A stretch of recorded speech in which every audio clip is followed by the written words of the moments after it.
Hi, I'm James from PerfectShare, and today we're going to be looking at securing passwords with basic changes for your business or your organization. So what are we going to cover in this video? Well, first, we're going to look at password rules and what they mean to you. Next, we're going to look at why passwords break, basically how hackers hack. And finally, I'm going to give you some actionable tips for your business's security. First, let's look at clarity when it comes to passwords and password roles. Password roles and password needs, they're not always clear in organizations. And quite frankly, they're not clear from one organization to the next, as well as one employee to the next.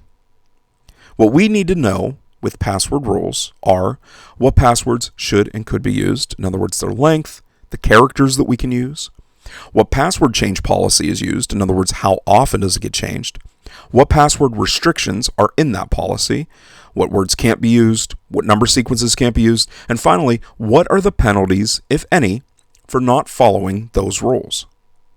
Passwords, you have to remember, are not supposed to be easy to guess, nor really easy to remember. Password 123, love, God, hate, sex, QWERTY, which are the first 6 letters on an English keyboard, and number sequences, no matter how long or how short, they're kind of easy. All of the above have one thing in common.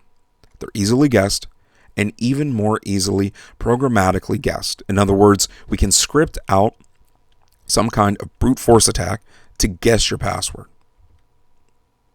What you can do to make your passwords unreadable and to make it a little bit more difficult is create passwords without English red character strings, in other words, words, and not related to your own world. So you can't have a password that's named after your daughter Sarah, and you shouldn't have a password that is your birthday, like 010172. Passwords such as these are not only difficult to read, they're difficult to remember, and they're made up of many different types of letters and numbers. Passwords have also evolved into passphrases, where we do use English red character strings, in other words, words, but at the same time, they are long enough and use uppercase and lowercase enough that they're considered very well encrypted. A character string such as my favorite movie of all time is Gone with the Wind from 1939 is a long style of password that uses humpback, meaning uppercase and lowercase, and the uppercase starts a new word. My childhood pet's name was Doge in 1979, exclamation point, also uses a special character. Now we can take this passphrase mentality and go one step further and use special characters in place of consonants and vowels. The first phrase, my name is James from PerfectShare, is easily remembered by myself. However, we use special characters in place of some of the vowels, and we still use the humpback notation, but we also use numbers and special characters in place of a lot of the letters. The second phrase, is your password safe, is easy for myself to remember, but the use of special characters makes it very difficult for a password to either be guessed or to be brute forced. Let's look at 5 rules that you can use when setting up your own password policy for your business. First, rule number 1, password length matters. Let's say that you allow your password to be only lowercase letters and only 8 of them. Okay? So we're looking at 26 to the 8th power, or about 200 billion different combinations. Now let's double that. Let's use 16 spaces with 26 different characters, which are all the lowercase letters. And with password security, remember, the longer the string, it's not just doubling it up to go from 200 to 400. Instead, we're going up to 43 sextillion combinations. That's 43 with 21 zeros after it. That's pretty big. Rule number 2 involves password makeup. So your password makeup, it matters. So let's go back to the example of 8 strings long, right, or 8 characters long in our string for our password.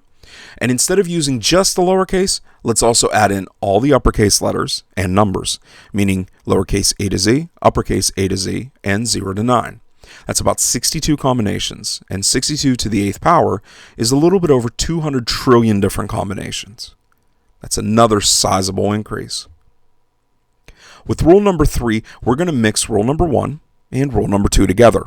So now we're looking at password length and the makeup. Instead, let's take our 8-character string and make it 16. And instead of using all lowercase, let's use lowercase, uppercase letters, numbers, and some of the symbols that I have listed here.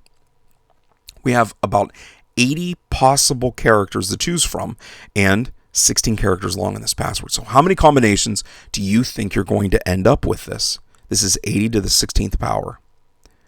It's nearly 3 nonillion combinations, or 3 with 30 zeros after it. Okay, so rule number 4.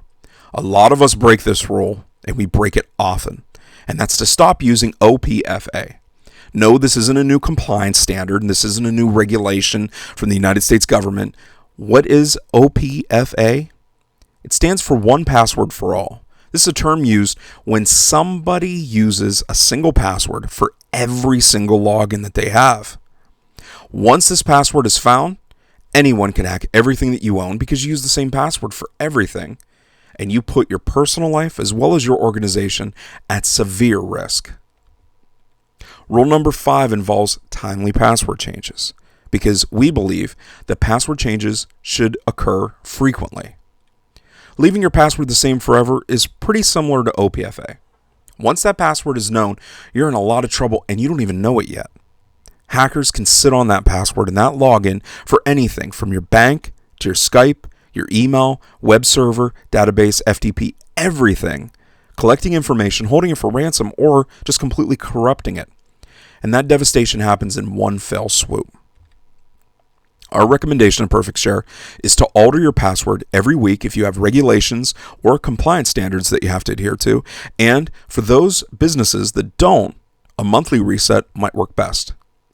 Here are a few of our timed password changes that some of our clients use. Sometimes they change their passwords once a week. All of their employees have to change them once a month, or they use kind of odd timings, like every second and fourth Tuesdays of the month, or every first and third Fridays of the month. Here's a final password security rule. If we had, at PerfectShare, if we were able to give one rule, one solid gold shining beacon rule where security, safety, and compliance were the key, it would be this. Never assume your password is 100% safe and unhackable. It just isn't. But by instating a full policy on password creation and usage and change, and creating penalties with that, your employees, upper management, as well as yourself will keep sensitive data safe, and you'll be able to keep your customers happy. So what should you do next after this video? Well, first, start by downloading your free guide from PerfectShare today below. Then, create and incorporate a password policy immediately. Use the correct rules for your organization's needs, whatever they may be. And never, ever, ever assume that there is one perfect security policy nor password that will prevent somebody from getting in there. But the better that your password policy is, the more secure that you are, the more safe that you'll be. Thank you so much for watching this presentation from PerfectShare on securing passwords with basic changes for your business or your brand. Take care.